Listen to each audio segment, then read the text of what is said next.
You, John Fitzgerald Kennedy, do solemnly swear. I, John Fitzgerald Kennedy, do solemnly swear. That you will faithfully execute the office of President of the United States. That I will faithfully execute the office of President of the United States. And will, to the best of your ability. And will, to the best of my ability. Preserve, protect, and defend the Constitution of the United States. Preserve, protect, and defend the Constitution of the United States. So help you God. So help me God.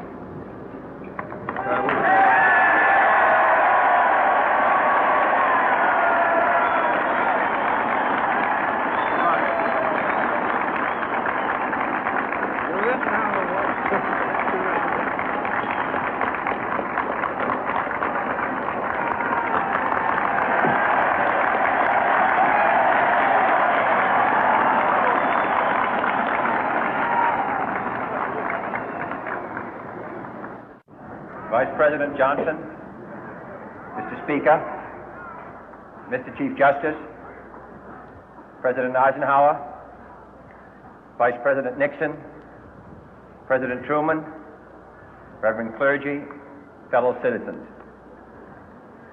We observe today not a victory of party, but a celebration of freedom, symbolizing an end as well as a beginning, signifying renewal as well as change. For I have sworn before you and Almighty God the same solemn oath our forebears prescribed nearly a century and 3/4 ago. The world is very different now, for man holds in his mortal hands the power to abolish all forms of human poverty and all forms of human life. And yet the same revolutionary beliefs for which our forebears fought are still at issue around the globe. The belief that the rights of man come not from the generosity of the state, but from the hand of God. We dare not forget today that we are the heirs of that first revolution. Let the word go forth from this time and place to friend and foe alike that the torch has been passed to a new generation of Americans born in this century, tempered by war, disciplined by a hard and bitter peace, proud of our ancient heritage, and unwilling to witness or permit the slow undoing of those human rights to which this nation has always been committed and to which we are committed today at home and around the world.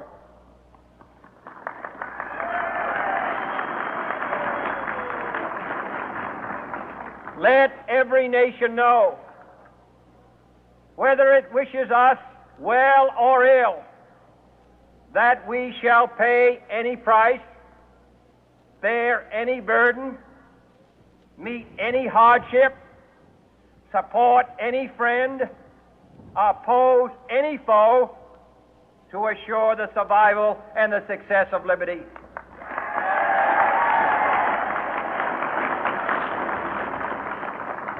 This much we pledge and more.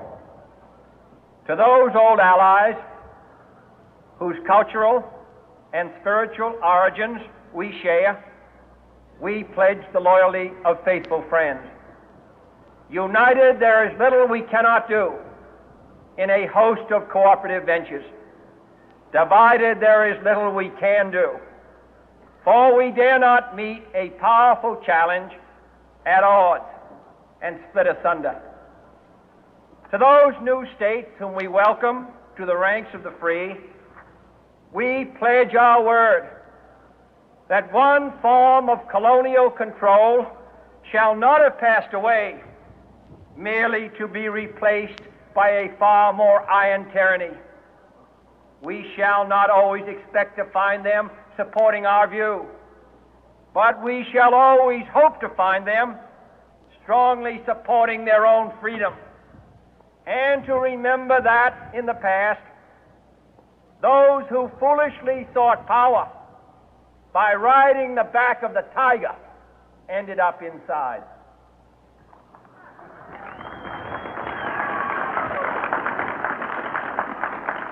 To those people in the huts and villages of half the globe struggling to break the bonds of mass misery, we pledge our best efforts to help them help themselves for whatever period is required, not because the communists may be doing it, not because we seek their votes, but because it is right. If a free society cannot help the many who are poor, it cannot save the few who are rich.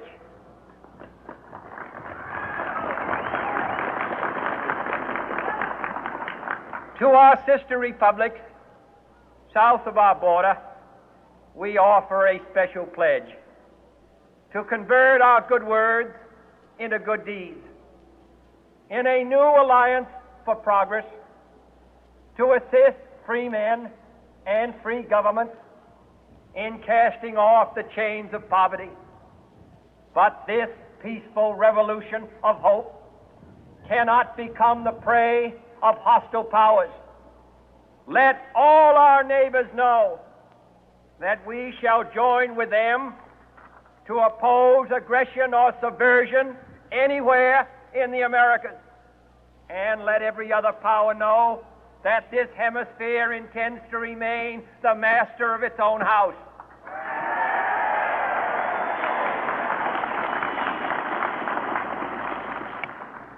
To that World Assembly of Sovereign States, the United Nations, our last best hope, in an age where the instruments of war have far outpaced the instruments of peace, we renew our pledge of support to prevent it from becoming merely a forum for invective, to strengthen its shield of the new and the weak, and to enlarge the area in which its writ may run.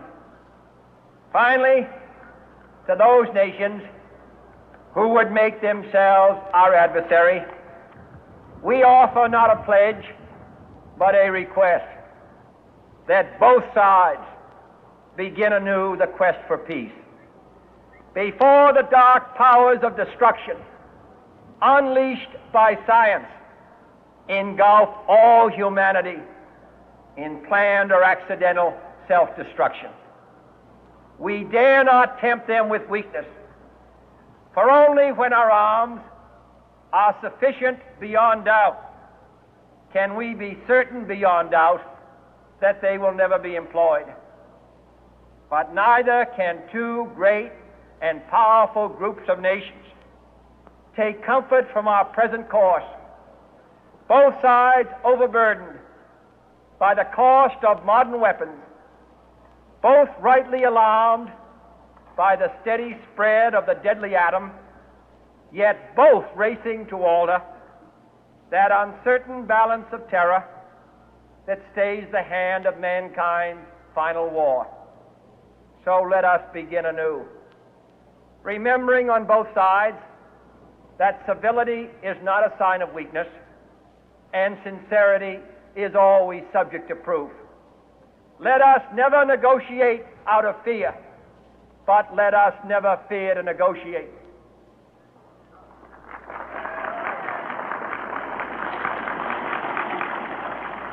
Let both sides explore what problems unite us, instead of belaboring those problems which divide us.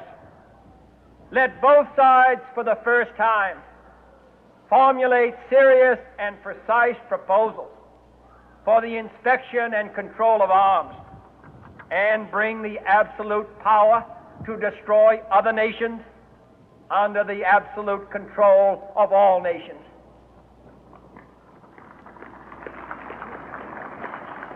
Let both sides seek to invoke the wonders of science instead of its terrors. Together, let us explore the stars, conquer the deserts, eradicate disease, tap the ocean depth, and encourage the arts and commerce. Let both sides unite to heed in all corners of the earth the command of Isaiah to undo the heavy burden and let the oppressed go free. And if a beachhead of cooperation may push back the jungle of suspicion, let both sides join in creating a new endeavor, not a new balance of power, but a new world of law, where the strong are just and the weak secure and the peace preserved. All this will not be finished in the first 100 days, nor will it be finished in the first 1,000 days, nor in the life of this administration, nor even perhaps in our lifetime on this planet. But let us begin.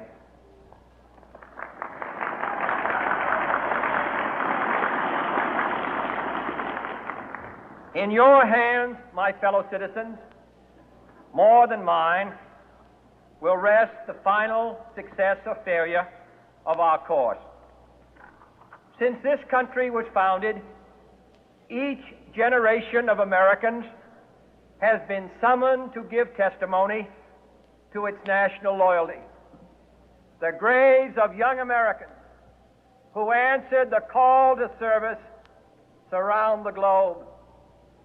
Now the trumpet summons us again, not as a call to bear arms, though arms we need, not as a call to battle, though in battle we are, but a call to bear the burden of a long twilight struggle, year in and year out, rejoicing in hope, patient in tribulation, a struggle against the common enemies of man, tyranny, poverty, disease, and war itself.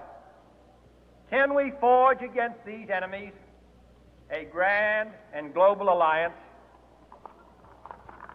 north and south, east and west, that can assure a more fruitful life for all mankind? Will you join in that historic effort?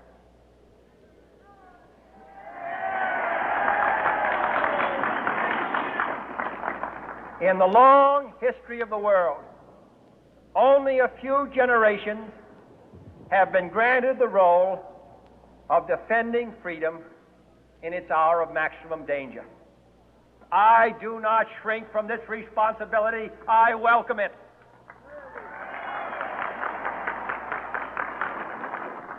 I do not believe that any of us would exchange places with any other people or any other generation. The energy, the faith, the devotion which we bring to this endeavor will light our country and all who serve it. And the glow from that fire can truly light the world. And so, my fellow Americans, ask not what your country can do for you, ask what you can do for your country.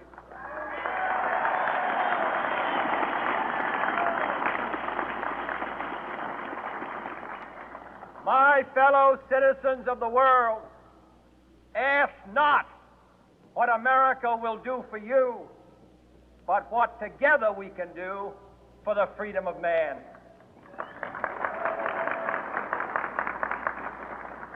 Finally, whether you are citizens of America or citizens of the world, ask of us here the same high standards of strength and sacrifice which we ask of you. With a good conscience, our only sure reward, with history the final judge of our deeds, let us go forth to lead the land we love, asking His blessing and His help, but knowing that here on earth God's work must truly be our own.